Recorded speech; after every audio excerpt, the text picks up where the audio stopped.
Alors, je vais vous montrer comment créer un message responsive qui sera utilisé après dans une campagne. Donc, je vais dans les messages responsives, j'ajoute un nouveau message, donc je lui mets un titre, comme ça je pourrai le récupérer après quand je l'importerai dans une campagne.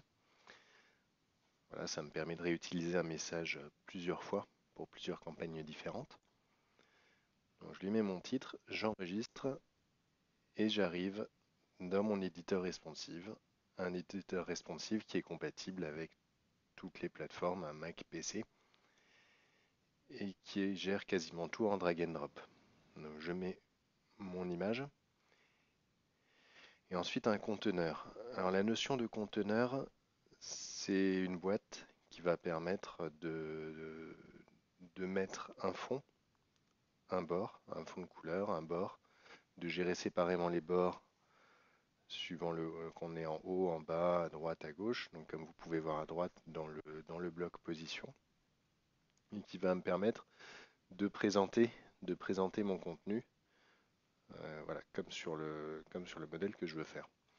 Donc là, je mets un bord en haut, je vais mettre mon bord à droite, mon bord à gauche et mon bord en bas. Alors après, si je sélectionnais chacun des quatre carrés, je pourrais changer les quatre d'un coup au lieu de le faire séparément. Voilà.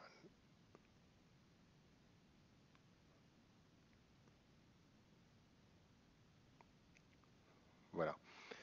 Donc je laisse le style solide pour avoir un bord juste un liseré et je mets une largeur de 1. Vous voyez, si je mets plus, on voit le bord qui grossit. Et donc je mets ma couleur de fond, je vais juste la chercher. Voilà, une couleur de fond grise un tout petit peu plus claire pour qu'on ait bien un liseré et le contenu qui soit bien défini. Donc ensuite, dans mon conteneur, je vais mettre du texte. Voilà, donc je double-clique dans ma zone de texte et je peux taper mon texte. Et en haut, j'ai toutes les options de mise en forme d'un traitement de texte classique, donc gras, italique, souligné, les alignements, la police, la taille, la couleur du texte, la couleur de fond du texte, les listes à puce ou à numéro, et la possibilité de mettre des liens. Voilà, donc là, le Verdana, c'est pas terrible, je vais remettre de l'Arial.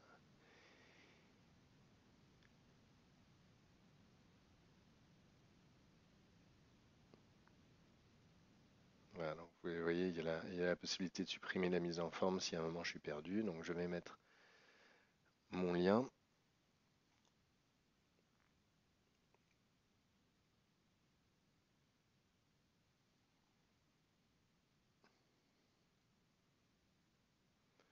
Ensuite, donc j'ai préparé une petite image.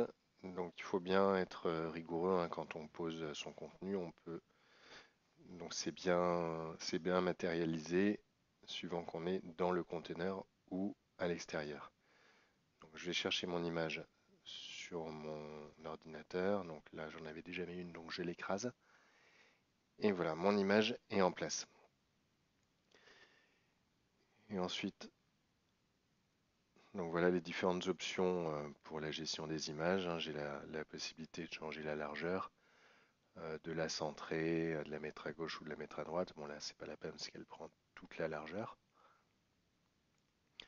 La possibilité de mettre un lien dessus également, de mettre un texte alternatif.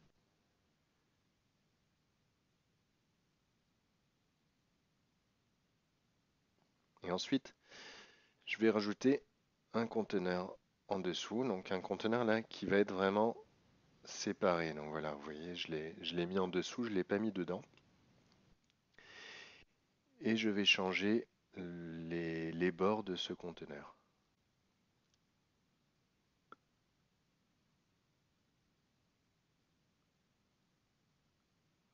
Voilà, donc je mets un fond gris sur tout mon conteneur et ensuite, voilà, je vais juste mettre un fond un peu plus épais, un peu plus foncé sur le bord du haut parce que c'est comme ça sur le modèle que j'ai à faire. Voilà, c'est pour rappeler le liseré gris foncé qu'il y a en haut de l'image.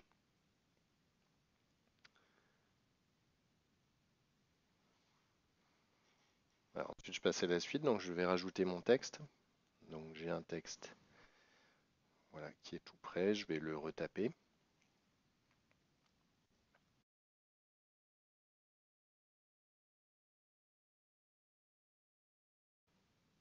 Et maintenant, je vais le mettre en forme. Donc je le sélectionne, je mets ma police, ma taille,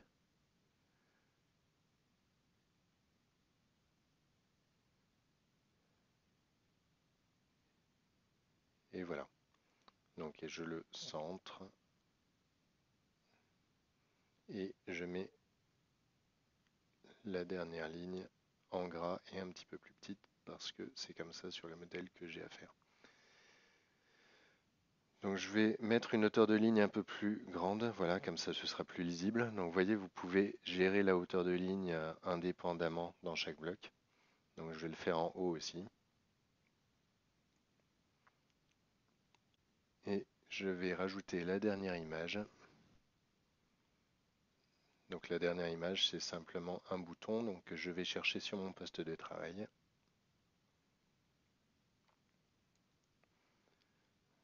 Voilà. Et sur ce bouton, je vais mettre un lien pour que les gens puissent cliquer et visiter le site. Voilà. Donc maintenant, je vais sur le bouton prévisualiser. Voilà. Et puis je peux voir à quoi ça ressemble en format ordinateur desktop, hein, comme sur un ordinateur normal. Alors, j'ai un petit souci, vous voyez, il y a des bords un peu épais là autour à droite et à gauche de mon image. Donc, je peux gérer de manière vraiment très fine tout ce qui est marge et espacement. Donc, la marge, c'est ce qu'il y a autour du conteneur ou de l'image, enfin du bloc. Et l'espacement, c'est ce qu'il y a à l'intérieur. Voilà. Donc là, je les ai mis à 0 et du coup, je peux agrandir un petit peu mon image pour qu'elle prenne bien toute la largeur du bloc. Voilà, donc maintenant je vais aller prévisualiser et c'est ce que je voulais. Donc je peux voir aussi ce que ça donne au format tablette.